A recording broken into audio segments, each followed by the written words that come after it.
रुदलपुर बरहज हमारे एरिया भट पर भटनी सलेमपुर बजरिया। रुदलपुर बरहज हमारे एरिया भट पर भटनी सलेमपुर बजरिया।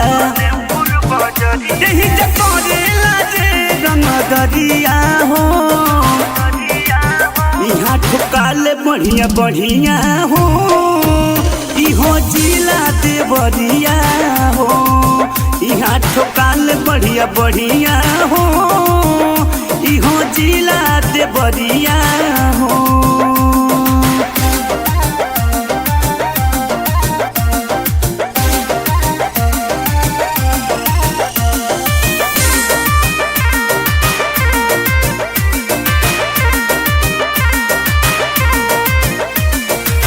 मारी देव गोली हो यहाँ मजे बोली हो हितपुर बरवा में हमरे ही चली हो।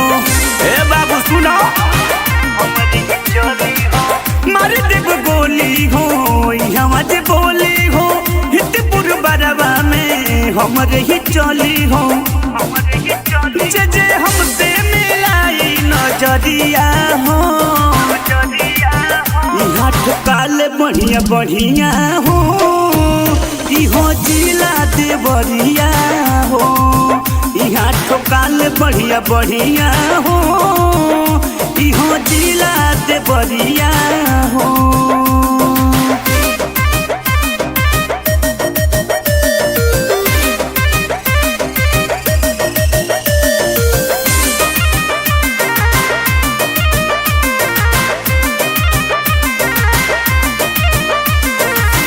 दीपू दीवाना के चलल बचली हो और रंगबाज सुनो मार दी गोली हो।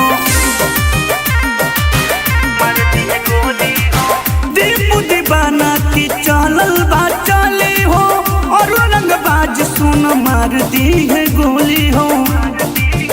गुड्डू रामू हो आग की दरिया हो यहाँ ठोकाल बढ़िया बढ़िया हो इहो जिला देवरिया हो। यहाँ ठोकाल बढ़िया बढ़िया हो इहो जिला देवरिया हो।